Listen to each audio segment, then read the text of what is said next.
Well, hello ladies and gentlemen, and welcome to Rider Ramblings. How are you today? It's a while since I recorded. I do apologise. About 10 days, I think.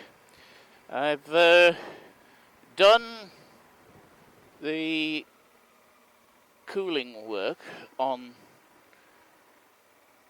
the Deauville that I'm riding at the moment. I've just literally taken her for a wash because laws in France mean that you're not allowed to wash vehicles on the street.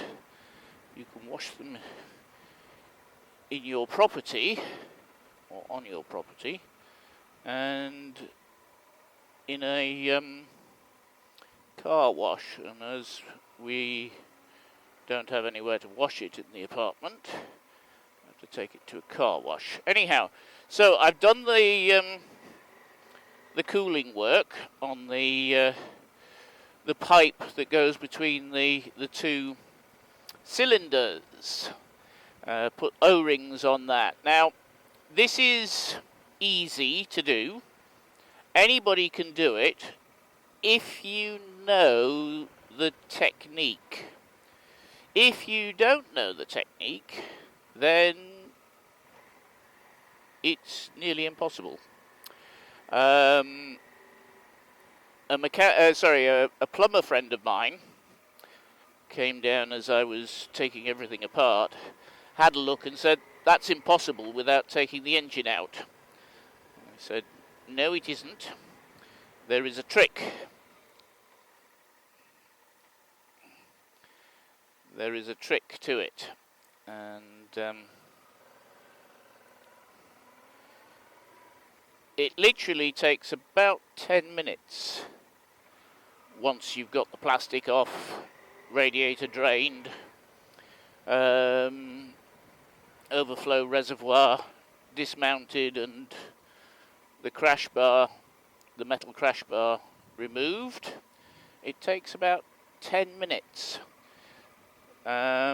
You need certain tools. I'll put a thingy up here on a picture up of the tools that you need.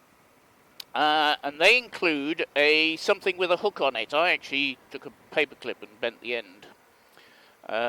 But as long as you've got something that has a hook on the end, then you're okay, but you do need that. So I bought the O-rings from CMS in somewhere. Holland. Well, we're not supposed to call it Holland anymore, are we? In the Netherlands. And taking the old O-rings out, what you need to do is you need to get a set of grips, and once you've removed the two clips that are on the pipe, you get the grips and you twist the pipe while moving it either backwards or forwards. You choose which one you want to do first, backwards or forwards. And then once you've moved it, there's not a lot of room. I can tell you this now. I couldn't take photos because there's actually no room so in there. But once you've moved it and you can actually see the old O-rings, cut the old O-ring off. Just don't even think about trying to get it off. I mean, you could try with a hook, but mine was stuck to the metal. And so cutting it off and then pulling it off with a pair of long-nose pliers was the best way of doing it.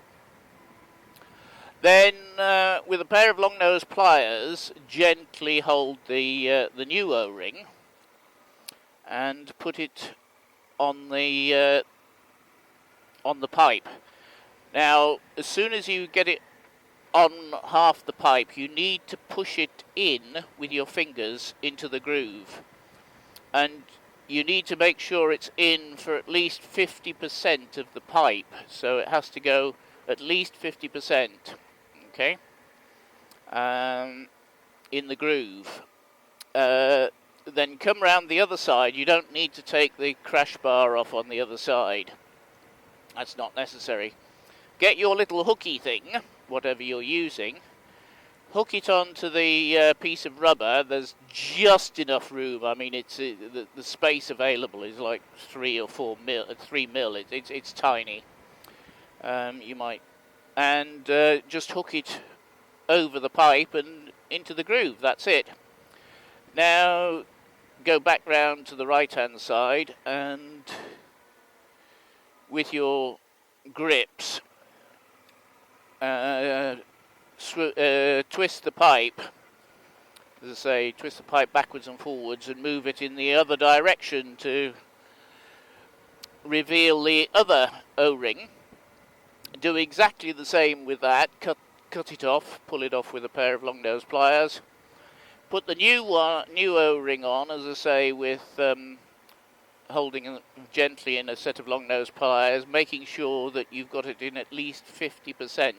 It has to be at least 50%. If you can get more the merrier. So long, thin fingers are really good. Fat meat plates, or plates of meat, should I say, like mine, are not good.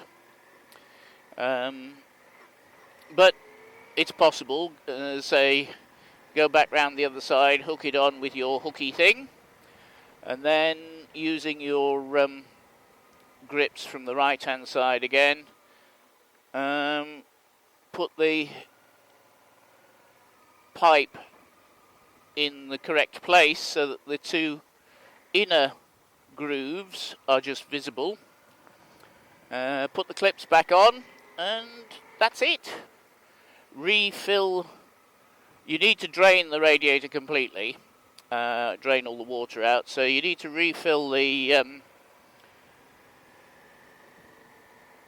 radiator, which takes 1.8 litres of coolant. Put about 1.6 in. You don't want a 1.8, you want about 1.6 in. With the radiator cap off, start the bike and put a cloth over the top of the radiator cap. Leave it for about a minute. And then blip the throttle about 3 to 5 times. That's why you want the cloth over the top, because it will spray out if you haven't done it. And you'll suddenly find that the radiator is less than full. So,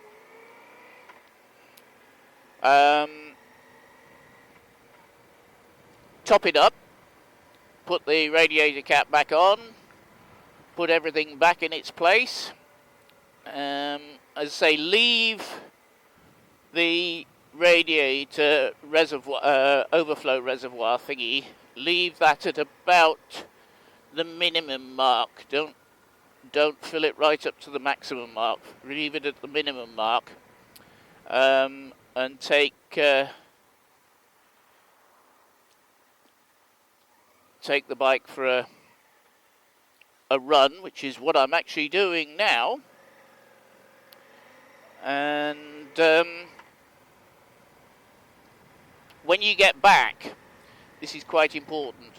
Leave the engine running so that the fan comes on. And leave the engine running, don't switch it off until the fan goes off again.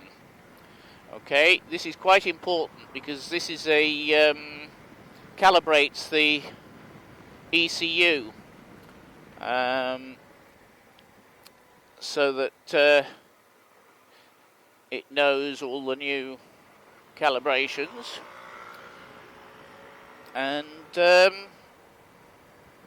that's it. You can then turn it off once the fan's switched itself off. You can turn the engine off, and everything should be done. As I say, it is easy. I would make it a 1.5 to a 2 spanner job, so anybody could do it.